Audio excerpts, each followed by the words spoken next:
வணக்கம், welcome to malls kitchen. இன்னைக்கு நம்ம வீடியோவில் தீபாவளிக்காக ஸ்பெஷலாக கொஞ்சம் டிஃப்ரெண்ட்டாக ரவா தட்டைகள் எப்படி பண்ணுறதுன்னு தான் பார்க்க போகிறோம். நார்மலாக நம்ம தட்டை பண்ணுறதுக்கு அரிசி மாவும் பொட்டுக்கடலை மாவும் சேர்த்து தான் பண்ணுவோம். இன்னைக்கு கொஞ்சம் டிஃப்ரெண்ட்டாக ஒரு கப் ரவையை மட்டுமே யூஸ் பண்ணி ரொம்ப ஈஸியாக 10 நிமிஷத்தில் நல்ல மொறுமொறுன்னு காரசாரமான ரவா தட்டைகள் எப்படி பண்ணுறதுன்னு பார்க்கலாம் வாங்க. இந்த தட்டைகளை நான் உடைச்சு காமிக்கிறதுலேயே உங்களுக்கு தெரிஞ்சிருக்கும் தட்டைகள் எந்த அளவுக்கு கிறிஸ்பியாக இருக்குன்னு. இப்போ நம்ம ரவா தட்டைகள் செய்யறதுக்கு தேவையான பொருட்கள் என்னன்னு பார்த்தரலாம். 1 கப் ரவை, 1 கைப்பிடி அளவு பொடியாக கட் பண்ண கறிவேப்பிலை, 3 வரமிளகாய், 5 பல் பூண்டு தோலோடு எடுத்துக்கணும், 1/4 ஸ்பூன் பெருங்காயம், 1/4 ஸ்பூன் உப்பு, பொரிக்க தேவையான அளவு எண்ணெய். ஃபஸ்ட்டு ஒரு மிக்சி ஜாரில் 1 கப் ரவையை சேர்த்துட்டு அதை இந்த அளவுக்கு நைஸாக பவுட்ரு பண்ணி எடுத்துக்கணும். அடுத்து இதை ஒரு பவுலுக்கு மாற்றிடலாம். அதே மிக்சி ஜாரில் தோலோட 5 பல் பூண்டு, 3 வரமிளகாயை சேர்த்து தண்ணி எதுவும் சேர்க்காம நல்லா அரைச்சி எடுத்துக்கலாம். இந்த மாதிரி கம்மியான பொருட்கள் சேர்த்து அரைக்கிறப்ப மிக்சி மூடி போட்டு அரைச்சோன்னா சரியாக அரைப்படாது. அதுக்கு பதிலாக இந்த மாதிரி சின்ன பிளேட் போட்டு மூடி அரைச்சோன்னா ஈஸியாக அரைப்பட்டு வந்துடும். அரைச்ச இந்த விழுதை மாவோட சேர்த்துக்கலாம். அடுத்து இது கூட 1 கைப்பிடி அளவு கறிவேப்பிலையை நல்லா பொடியாக கட் பண்ணி சேர்த்துக்கலாம். இந்த கறிவேப்பிலை தோலோட பூண்டெல்லாம் ஆட் பண்ணுறதுனால தட்டைக்கு நல்ல ஃப்ளேவர் கொடுக்கும். இப்போ இது கூட 1/4 ஸ்பூன் பெருங்காயம், 1/4 ஸ்பூன் உப்பை சேர்த்து ஃபஸ்ட்டு இதை நல்லா கலந்து கொடுத்துக்கலாம்.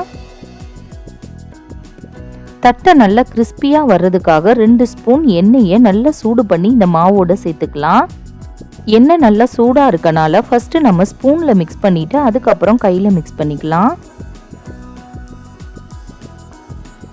இந்த மாவோட கொஞ்சம் கொஞ்சமாக தண்ணி சேர்த்து சப்பாத்தி மாவு பதத்துக்கு நல்லா லூஸாக பிசைஞ்சு எடுத்துக்கலாம்.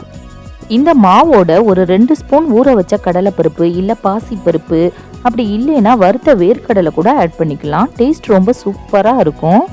நம்ம இன்னைக்கு இன்ஸ்டண்ட்டாக தட்டை பண்ணுறதுனால எதுவும் ஆட் பண்ணலை, வெறும் கறிவேப்பிலை மட்டும்தான் ஆட் பண்ணியிருக்கோம்.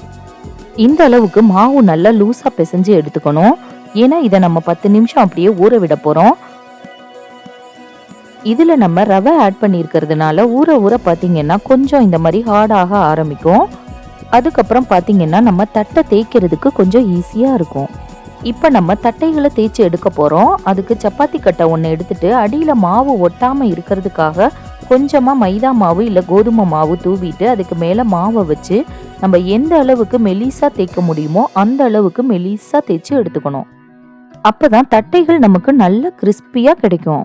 தட்டைகள் நமக்கு நல்ல அழகாக ரவுண்ட் ஷேப்பில் வர்றதுக்காக இந்த மாதிரி ஷார்ப்பாக இருக்க டிஃபன் பாக்ஸ் அப்படி இல்லைன்னா மூடி எடுத்துட்டு இந்த மாதிரி ரவுண்ட் ஷேப்பில் கட் பண்ணி எடுத்துக்கலாம்.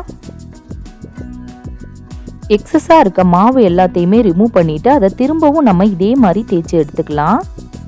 தட்டைகளை எண்ணெயில் பொரிக்கும் போது பூரி மாதிரி எழும்பாமல் இருக்கிறதுக்காக ஃபோக் வச்சு இந்த மாதிரி லைட்டாக குத்தி விட்டுறலாம்.